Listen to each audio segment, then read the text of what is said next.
Mesdames, Messieurs, chers téléspectateurs d'Africa 24, bienvenue. Merci de nous rejoindre dans cette émission, une émission qui reçoit aujourd'hui une personnalité du premier plan qui nous vient du Bénin, ancien commandant en chef des forces de l'ONUCI. Il est aujourd'hui candidat à l'élection présidentielle de son pays, le Bénin. Le général Fernand Amousso est notre invité. Merci d'avoir accepté notre invitation. Je vous en prie. Comment se porte aujourd'hui votre pays, le Bénin? Mais le Bénin est dans une phase d'effervescence politique. Nous irons aux élections présidentielles et c'est essentiellement cette échéance qui anime la vie politique et d'ailleurs la vie de tous les jours dans notre pays. Mais l'on sent tout de même que les Béninois attendent du prochain président de la République un président qui pourra véritablement transformer le Bénin. Un général se passe sur le général Fernand Amousso sur le terrain politique. On se pose la question de savoir, est-ce un acte prémédité ou une vocation tardive? C'est simplement la continuation de ma vie. Ma vie a été au service du Bénin et des Béninois. Je suis rentré dans l'armée à l'âge de 19 ans. Et je n'ai servi que mon pays, servi avec passion, avec abnégation, mon pays. Et en m'engageant aujourd'hui dans la politique, c'est simplement continuer de servir mon pays. Mais faire de la politique, vous y avez souvent pensé ou bien c'est tombé comme un cheveu sur la soupe? Les hautes fonctions militaires sont des fonctions éminemment politiques. Et je rappelle que j'ai été chef d'état-major général des forces armées du Bénin. Et c'est une fonction éminemment politique. Il en est de même pour mon poste de commandant la force de l'opération des Nations Unies en Côte d'Ivoire, où j'ai été essentiellement chargé de gérer ce conflit qui était un conflit éminemment politique. Et donc, oui, j'ai énormément fait de la politique, mais je reconnais n'avoir pas été un politicien. Et je ne le regrette pas non plus. Pourquoi vous ne le regrettez pas? Mais simplement parce que j'ai servi mon pays dans un domaine qui me paraissait essentiel. Ce domaine est celui de la sécurité des Béninois, condition essentielle pour leur bien-être. Et donc j'ai été très heureux d'avoir apporté ma contribution au bien-être de mes compatriotes. Mais dans le starting block, vous n'êtes pas seul. Pas mal de candidats aussi. On parle même de record en termes de nombre de candidatures aujourd'hui. Quel est le regard que vous portez par rapport à ce nombre de candidats aujourd'hui? Est-ce toujours symbole de démocratie quand on veut se flatter? J'espère que vous n'allez pas me donner cette réponse. Non, je pense qu'on est obligé de donner au moins en partie cette réponse. C'est-à-dire que c'est vraiment l'éclosion démocratique. Ceci étant, cela prouve aussi les insuffisances de notre système politique ainsi que ses limites. Et je crois qu'il conviendrait dans les prochaines années d'opérer des réformes politiques pour permettre d'une part de rationaliser le débat politique, de mettre plus en situation de responsabilité les partis politiques afin de leur permettre de jouer un plus grand rôle, mais aussi de faire des réformes institutionnelles afin que progressivement nous allions vers 2, 3, voire 4 grands partis politiques qui animent la vie politique et alternent au pouvoir. Mais les hommes politiques traditionnels sont les grands absents de cette élection. On se demande, est-ce que c'est une bonne nouvelle pour la démocratie béninoise? Nous sommes aussi à une fin de cycle. La plupart des leaders politiques traditionnels ont plus de 70 ans. Et donc, mais ils ont de grandes formations politiques, ils n'avaient qu'à préparer la relève. Tout à fait. J'espère qu'on n'allait pas être trop gentil avec eux. Ce sont des anciens, ce sont des aînés. Et on nous a appris à respecter, à être gentil avec nos aînés. En disant la vérité. Ah, mais bien sûr. Même si ça fâche. Absolument. Et puis ma vie a aussi été une vie de vérité. Mais au-delà de leur personne, c'est le système politique qui est en cause. Et je pense que c'est sur le système politique que nous devons travailler et faire en sorte que les partis politiques aient une dimension nationale, que les partis politiques aient une envergure leur permettant de secréter des leaders qui pourraient gérer ces partis, mais aussi être candidats aux grandes échéances électorales. Mais l'actualité préélectorale aujourd'hui montre qu'il y a la formation de 2 blocs. Il y a un bloc autour du Premier ministre Lionel Zinsou et il y a un autre bloc de l'autre côté qui le combat. Où est-ce que vous vous retrouvez dans cet ensemble? Je me retrouve aux côtés du peuple béninois. Oh, ça c'est pour ne pas répondre à la question. Mais non, pas du tout. Parce que c'est de cela qu'il s'agit. Il s'agit pour les Béninois d'élire leur président. Et dans cet exercice, évidemment, il y a des blocs politiques qui se forment, etc. Ma dimension, mon histoire, ma vie me place plus au-dessus de ces accointances politiques. J'espère que dans cette mission, vous n'allez pas faire preuve de langue de bois, mais je vais poser une question un peu plus directe. Quel regard portez-vous sur les 10 années du président Boni Yayi au pouvoir? Je pense qu'il s'agit simplement de faire le bilan aujourd'hui. Nous sommes dans un pays où nous avons encore beaucoup de nos compatriotes qui ne mangent pas à leur faim. Comme dans tous les pays africains aujourd'hui. Hein? Oui. Donc c'est pas une exception. Oui. Et nous avons espéré, nous espérons que le Bénin aurait pu être meilleur. Je ne nie pas toutes les actions positives du pouvoir du président Yayi. En toute chose, il y a toujours du bien, et il y a du moins bien, et il y a du mauvais. Je constate que vous êtes un peu trop gentil avec le président Boni Yayi. C'est pas peur des représailles ou c'est quoi? Enfin, c'est difficile de faire des représailles, je suis un général. Donc ce n'est pas du tout le cas. Non, mais je continue mon analyse. Nous sommes dans un pays où les jeunes sont en très grande souffrance. Je pense qu'aujourd'hui, le problème du Bénin, c'est la désespérance des jeunes face au chômage et face à toute perspective d'avenir. Et c'est ça le risque majeur pour l'avenir de notre pays. Et puis nous avons les femmes béninoises, qui sont les chevilles ouvrières de notre société, mais qui vivent toujours dans une très grande précarité. Et les opérateurs économiques, qui sont aussi dans une grande souffrance, simplement parce que la dette intérieure est abyssale et les étouffe. Nous avons les fonctionnaires aussi, qui peinent à joindre les deux bouts.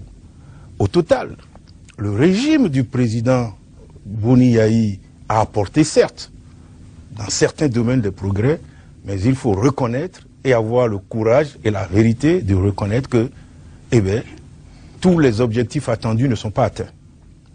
Et en cela, je dois dire aussi que ce que j'ai le plus déploré dans le régime du président Yayi Boni, c'est qu'il m'a semblé qu'il y avait plus de propagande, d'action de propagande que de concret sur le terrain. Mais j'ai parlé tout à l'heure d'une certaine indulgence que je remarque venant de vous par rapport au président Boni Yayi, quand bien vous avez voulu m'apporter la preuve contraire en disant qu'il y a eu beaucoup plus d'actions, d'effets d'annonce. Mais cela doit cacher quand même une certaine déception que vous essayez de masquer. Quand même, vous avez apparemment été victime d'une certaine injustice de par le président Boni Yayi. Vous savez à quoi je fais allusion? Peut-être quand j'étais en Côte d'Ivoire, c'est cela? Avant que vous n'y alliez, parce que vous avez besoin quand même d'un grade de général de division pour pouvoir avoir les mains libres et toute la facilité de diriger cette troupe qui vous était confiée. Et que l'Organisation des Nations Unies porte son choix sur vous et vous avez besoin de ces étoiles-là et qu'on ne soit pas pressé de vous les donner, est-ce que ça ne cache pas un mal-être? Non, non, pas du tout. Pas du tout. Monsieur le général, ne nous caressez pas dans le sens des poils. Non, pas du tout. Comment est-ce que vous avez vécu cette situation que certains ont qualifiée d'injustice à l'époque? Oui, ce fut une injustice, mais aussi une malcompréhension des règles de l'ONU. Ah. Oui, c'est-à-dire que lorsque vous êtes appelé à une haute fonction au sein des Nations Unies, cela correspond à un grade donné. Bien entendu. Et donc, votre pays est obligé de vous aligner sur ce grade. Est-ce que cela a été fait à l'époque? Voilà, cela a traîné, cela a été même objet de polémiques, etc. Et finalement, cela a été réglé. Et j'ai servi les Nations Unies, servi la paix en Afrique pendant 5 années. Mais vous savez pourquoi ça a traîné à l'époque? Je pense aussi que c'est un peu de béninoiserie, etc. Qu'est-ce qu'on appelle béninoiserie, mon général? Eh ben, c'est le fait aussi de... Les spectateurs qui sont un peu partout dans le monde ne comprennent pas ce néologisme-là. Oui, non, c'est le fait de dire pousse-toi que je m'y mette parfois, voilà, c'est cela. La page est tournée par rapport à cela, vous ne lui en tenez pas rigueur. Vous savez, ma personne... De toute façon, il n'a plus aucune autorité sur vous, donc lâchez-vous, monsieur mon général. Je suis très lâché, comme vous le constatez. Mais je voudrais dire que dans cette mission au service de la paix et de la sécurité en Afrique, ma personne importe peu. Mon objectif était de contribuer au retour de la paix, de la stabilité en Côte d'Ivoire et dans la sous-région. Mais les Ivoiriens ont fini par faire la guerre. Est-ce que vous pouvez encore être fier du rôle que vous avez joué? Parce que s'il y a eu guerre, ça veut dire que quelque part, vous n'avez pas atteint vos objectifs. Nous avons atteint nos objectifs. Quand bien même la crise... Quand il y a eu 3000 morts. Il aurait pu en avoir beaucoup plus. Alors, contrairement à la période où vous étiez aux affaires, le président Boni Yayi a promu pas mal de personnes au grade de général. Quelle est l'appréciation que vous avez portée sur ces promotions-là? Non, mais du point de vue de nos tests, la nomination au grade de général est discrétionnaire. Il appartient au président de la République de décider de nommer ou de ne pas nommer des généraux. Oui, vous n'avez pas répondu à ma question. Mais je n'ai aucun commentaire particulier, puisque oui, c'est le chef de l'État qui a la discrétion et l'autorité pour nommer des généraux. Mais si vous étiez à sa place, auriez-vous fait la même chose? Parce qu'on se retrouve dans deux écoles aujourd'hui. Oui. L'école générale Mathieu Kérékou et l'école Boni Yahi. L'autre promet peu, pas autrement gentil sur ce plan-là, sur le plan de la distribution des étoiles, mais l'autre, il pense qu'on peut en donner à foison. À quelle école vous vous inscrivez? Chaque personnalité a ses sensibilités. Vous êtes très bien connu au Bénin de par vos fonctions de premier plan que vous avez exercées, mais aussi de par le patronyme que vous portez, Amoussou. Amoussou, que votre frère porte aussi, et puis de par ses fonctions éminemment politiques, on connaît beaucoup ce nom aujourd'hui. Mais quand on est le frère de l'autre, est-ce que c'est toujours un avantage? Non, je vais d'abord dire que je suis très très fier d'avoir un frère comme Bruno, qui a beaucoup apporté à notre pays. C'est une grande fierté pour moi d'avoir un frère comme lui. Quand bien même beaucoup le critiquent aussi, hein? Bien sûr. Oui. Toute action humaine, toute action politique en particulier. Il doit être arrivé à un moment donné où vous avez manqué de fierté, non, vis-à-vis de lui. Non, parce que c'est mon frère, voilà. Mais je sais son engagement toujours, n'est-ce pas, pour le Bénin et pour ses compatriotes. Nous allons marquer une pause dans cette émission, chers téléspectateurs. Ne partez surtout pas, je vous reviens dans quelques instants. Merci.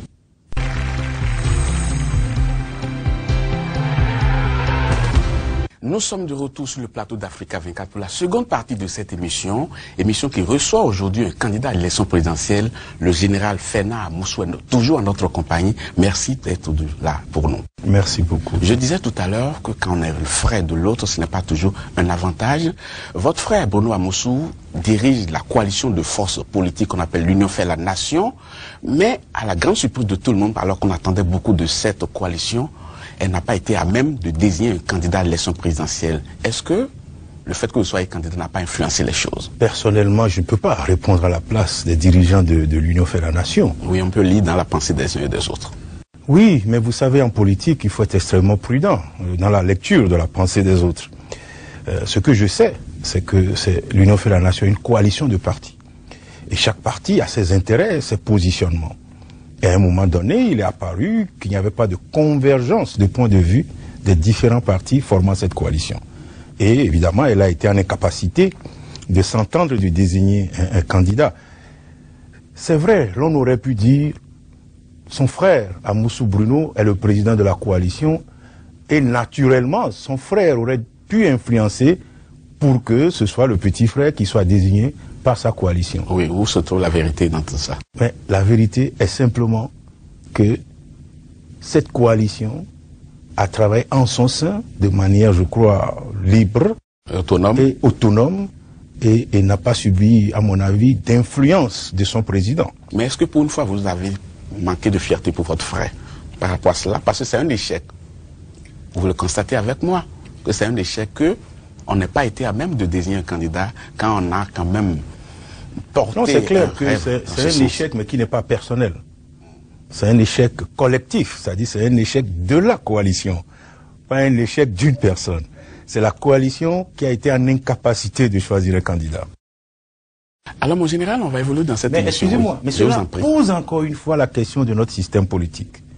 Vous avez pu constater qu'à chacune de nos élections, il se forme toujours des alliances, des coalitions qui se font et se défont.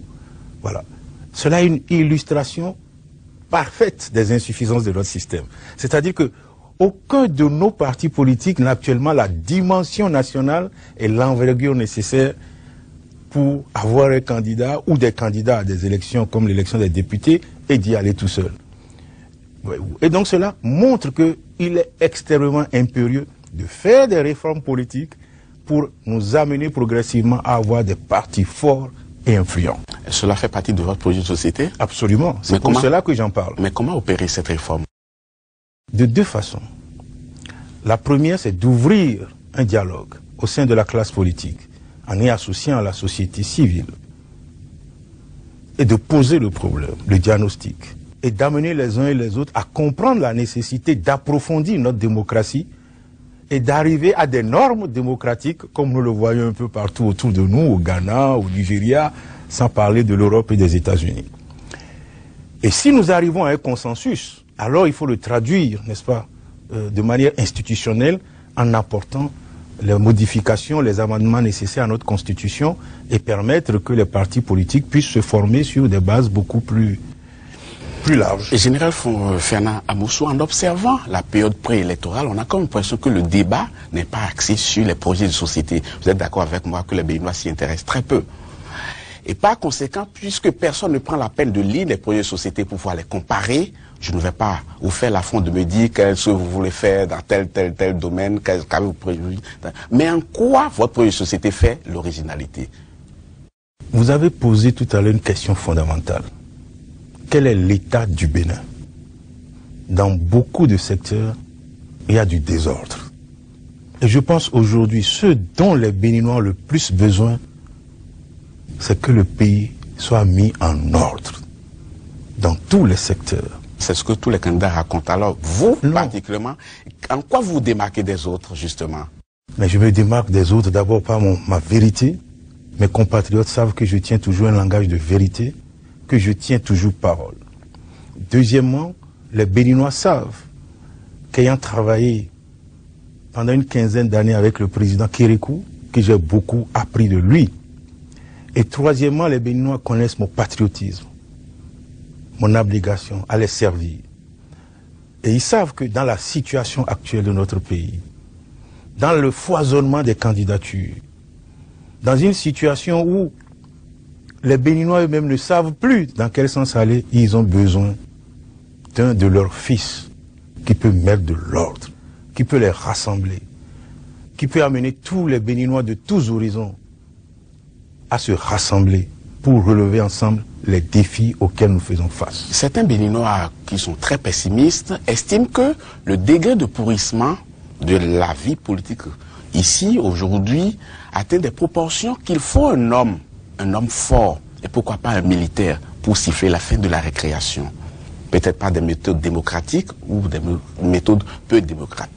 Vous, en tant que général, apparemment, vous faites l'union entre ces deux écoles-là. Est-ce que vous pensez que le fait de donner un coup d'arrêt au processus en cours serait une bonne solution? Il faut laisser le processus démocratique se poursuivre. Je suis très très attaché au principe démocratique, au respect des libertés.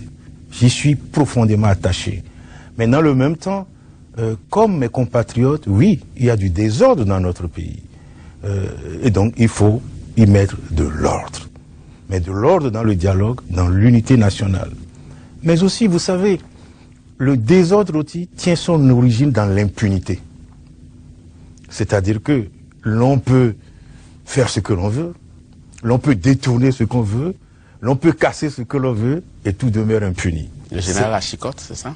Non, pas du tout. Il faut appliquer la loi. C'est parce que nous n'appliquons pas la loi. La loi, nos lois disposent de ce qu'il faut faire d'un voleur. Le code pénal est clair dessus.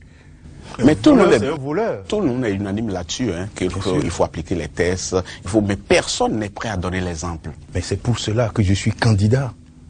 On est chef par l'exemple. Ce n'est que par l'exemplarité que l'on peut appliquer aux autres ou exiger des autres ce que l'on est en devoir de s'appliquer à soi-même. C'est pour ça que je suis candidat. Mais ceux qui ont brandi la chicotte sont devenus impopulaires au bout de quelques mois. Mais je ne parle pas du tout de chicotte. Mais il le faut. On n'a pas besoin de chicoter. Ah, mais bien entendu. On a besoin d'appliquer la loi. Mais la loi a prévu la chicotte aussi. Si la loi prévoit des sanctions pour ceux qui... C'est ça que j'appelle chicotte. Oui. Ah, c'est ça que vous appelez chicotte, mais il faut l'appliquer. Mais ceux qui ne les appliquent pas, ce n'est pas de leur bon gré qu'ils ne les appliquent pas. Parce qu'apparemment, le système béninois est tellement compliqué que personne n'est prêt à donner l'exemple. Et ceux qui veulent aller au devant de la scène pour montrer la voie deviennent impopulaires. Qui a envie d'être impopulaire? Les Béninois sont conscients aujourd'hui qu'il faut mettre de l'ordre. C'est à cet appel que je réponds. Et je sais que mes compatriotes, par ma candidature, ont trouvé celui qui va mettre de l'ordre pour que le pays redémarre sur des bases saines, claires, transparentes. Mais nombre de vos compatriotes, justement, ont été spoliés dans une affaire de placement d'argent et se retrouvent aujourd'hui, ils n'ont que leurs yeux pour pleurer. Mais ils ont attendu, on leur a fait beaucoup de promesses, mais ils attendent toujours, ils attendent beaucoup de celui qui va prendre les rênes de ce pays. Quelle est votre recette pour pouvoir essuyer les larmes? D'abord, je condamne encore à nouveau avec fermeté cet anarque qu'a été ICC et consorts. Et je pense que les principaux, à la fois commanditaires et acteurs de ce drame national doivent être sanctionnés. En ce qui me concerne, je renouvelle ici, devant vos caméras, que nos compatriotes qui ont été spoliés doivent être remboursés. Par qui? Et je propose que nous ayons des journées de solidarité nationale. À titre d'exemple, je propose à mes compatriotes d'accepter de travailler 1 ou 2 jours fériés dans l'année et que les revenus de ces jours fériés auxquels nous avons travaillé soient destinés à rembourser ces compatriotes. Général, je peux vous faire une confidence? Je vous en prie. Depuis que je fais cette émission, c'est la première fois que j'ai une proposition assez originale. Et c'est pour cela que je vais vous demander de regarder cette caméra et de dire à nos téléspectateurs, au nombre desquels se trouvent ceux-là qui vont voter. Pourquoi ils devraient voter pour vous et non pas pour un de vos adversaires? Mes compatriotes, vous savez que toute ma vie a été à votre service. J'ai consacré mon existence à servir le Bénin et à vous servir. Je voudrais simplement vous demander de me permettre de continuer de vous servir.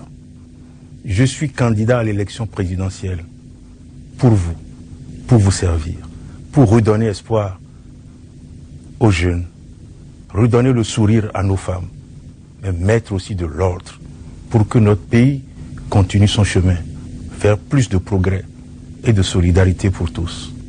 Faites-moi confiance, vous le savez, je ne vous trahirai jamais et je tiens toujours parole. Merci beaucoup, mon général. C'était un plaisir pour nous de vous avoir eu dans cette émission.